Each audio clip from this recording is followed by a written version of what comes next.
गुरुओं की ये शिक्षा और ये संदेश है। सबसे बड़े देवता तुम्हारे घर में बैठे हुए, तुम्हारा घर मंदिर है, उसमें बैठी हुई मूर्तियां वही तुम्हारे देवता हैं, वही तुम्हारा खुदा है। परमात्मा ने इंसान को समझ दी है, बुद्धि दी है, ज्ञान दी, विवेक दिया। उस विवेक से काम लें और जितना हो सके कभी थोड़े पल दो पल के लिए मालिक के बारे में सोचा करो कि आपको कितने अच्छे तोहफों से नवाजा गया है। इन आँखों से उस मालिक का दर्शन करना चाहते हो, और अगर आपने अपने जीवन को अच्छाइयों और सच्चाइयों से भर लिया तो फिर गुरु के पास जाके परमात्म रूप उनमें देखो, आपको परमात्मा मिलेगा।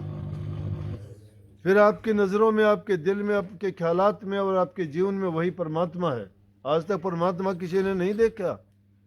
कितने संतों ने, महात्माओं ने, उन्होंने सब ने कोशिश की, अलग अलग तरीकों से ढूंढने का प्रयास किया, लेकिन परमात्मा ने आके किसी के हाथ पर 2 पैसे नहीं रखे। आज तक रखे हो तो बताओ। लेकिन जो उनके नुमाइंदे हैं और उन्होंने तुम्हें संदेश दिया कि परमात्मा का ही संदेश है, जब किसी रूप में आए, संतों के रूप में आए,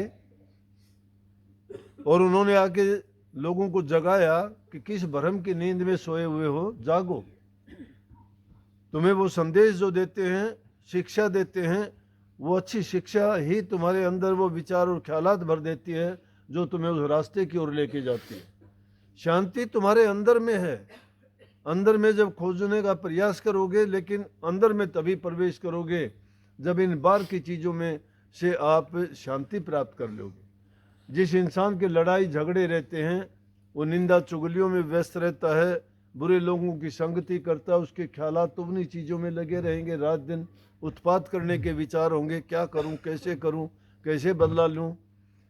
वो जो बुद्धि तुम खोटे मंदे कामों के सोचने में लगाते हो, वो अगर अच्छे विचार और उस मालिक के गुणगान में लगाओ तो तुम्हारा जीवन भी पवित्र होगा और तुम हर प्रकार से सुखी भी रहोगे।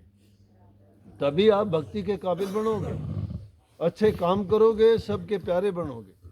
कागा किसका धन अडर, कोयल किसको दे, जी बढ़िया के कारण जुग अपना कर ले। काग किसी को कुछ दे के जाता है क्या? लेकिन उसके बोलने से ही लोगों को नफरत है, अच्छी बोली नहीं है, मीठी नहीं है। और कोयल किसी को कुछ देती नहीं है, लेकिन उसकी आवाज़ सुनोगे, कुहू कुहू, कितनी अच्छी लगती है। पपैया उस पन के लिए, पानी की बूंद, नक्षत्र बूंद के लिए, पीहू पीहू की रट कितना अच्छा लगता है।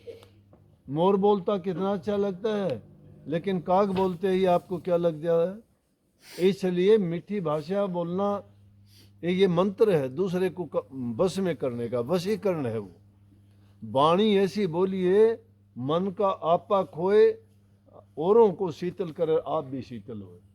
मीठा बोलने से आदमी दूसरे को भी शांति देता है और खुद के दिल में भी उसको शांति आती है। इसलिए जबान से मीठा बोलो, शरीर से सेवा करो, और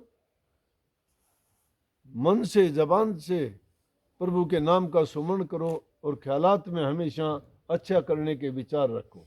भाई ज़्यादा टाइम नहीं था, लेकिन फिर भी संगत के लिए, मैं वहाँ की संगत को भी दूर दूर से लोग आते हैं ना। अब देखो बार बार कहते हो कि जी हमारे घर चलो, चरण रखने के लिए चलो, उस गांव में चलो, बड़ा मुश्किल है। अब देखो आया हूँ मैं, आप कितनी संगत तो यहाँ पे आ गई। अब अंदाज़ा लगाओ कितनी संगत है। अगर सब कहने लगे तो यहाँ भी मैं अगर कह दूँ तो आप में कोई भी ये नहीं कहेगा हमारे घर ना चलो। लेकिन जब आ गया तो यूँ सोच लो सब के यहाँ आ गया, जो भी दूर दराज से आए हो ना। हाँ, मैं बचा के नहीं रखना चाहता कुछ भी मेरे पास, सब कुछ तुम्हारा है, तुम्हें ही देना चाहता हूँ। बहुत प्यार करता हूँ तुमसे, क्योंकि तुम, आप लोग मेरे से प्यार करते हो। और सबसे बड़ी, प्यार से बढ़ के दुनिया में कोई चीज़ नहीं है। अगर इंसान प्यार करना ही सीख जाए, ये प्यार का ही रास्ता तो है जो परमात्मा की ओर लेके जाता है। दुश्मनी से कोई नहीं लेके जाता। दुश्मनी तो रावण ने की थी, सब कुछ बर्बाद कर दिया उसका। दुश्मनी तो दुर्योधन जैसों ने की थी, सब कुछ उन्होंने बर्बाद कर लिया। लेकिन जिन्होंने प्रेम किया उन्होंने सब ने पाया। बेलनी थी, प्रेम किया, कुछ भी नहीं था उसके पास, प्रेम था। श्री रामचंद्र जी कहाँ, जंगल में जाके ढूंढ ली, अरे कहाँ है बेलनी की।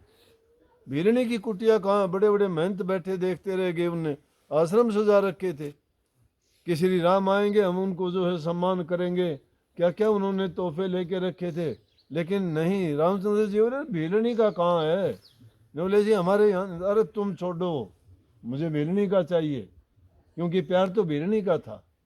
मीराबाई ने कब कहा, राजपूतों के घर में वो परिवार वाले कहते हैं कि हमारी बेइज्जती होती है, हम राजपूत हैं, राजा लोग हैं, और तुम कहाँ फिरती है इन मोढ़ों के पास में, कहाँ रविदास तेरा गुरु नीची जाति का। कहने लगी कि उनके बारे में कुछ ना कहो, मुझे गहने, मुझे अच्छे कपड़े, तुम्हारे महल मकान अच्छे नहीं लगते। प्यार था।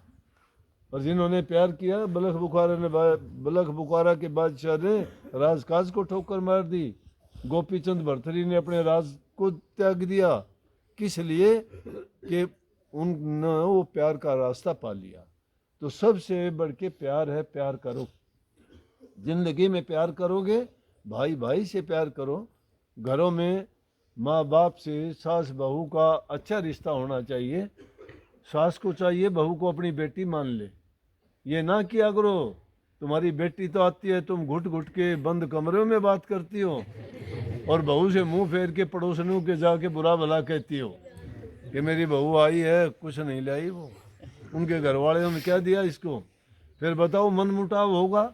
अगर वो कुछ भी ना ले आए तो भी अपनी बहू की बढ़ाई करो कि मेरी बहू बहुत अच्छी है, ना अच्छी होगी तो भी अच्छी हो जाएगी। अगर तुम बुराई करोगी तो वो अच्छी होगी तो भी बुरी बन जाएगी। इसलिए किसी को बुरा ना बनाओ। बुरा कब बनाते हो, उसको बुरा बुरा कह के बुरा बनाते हो। अगर तुमने किसी को कहना शुरू कर दिया, उसी टाइम उसके मन में विचार घूमने शुरू हो जाएंगे, वो वैसा हो जाएगा। तुम एक छोटे से बच्चे को कहते हो शाबाश तू बहुत अच्छा है, वो अच्छा बन जाएगा। उसको कहोगे नहीं तू तो गंदा है, तो गंदा बन जाएगा, गुस्सा करेगा, उसी टाइम तुम्हारे से नाराज हो जाएगा। नहीं, किसी को भी बुरा ख्यालात मत दो, जैसा ख्यालात किसी को दोगे वैसा ही बन जाएगा। हमेशा उसको अच्छे ख्यालात दो, प्यार दो, मीठे बोलो, इज्जत और सम्मान दो, आपको बदले में वही मिलेगा। कुएं में जाके बोलोगे तेरी माँ मर जा, तो कुआं भी कहेगा तेरी माँ मर जा। इसलिए अच्छा करो, अच्छा पाओगे। सबको बहुत बहुत आशीर्वाद। भाई थोड़ा टाइम दिया लेकिन सबको आशीर्वाद दे दिया, दर्शन हो गए।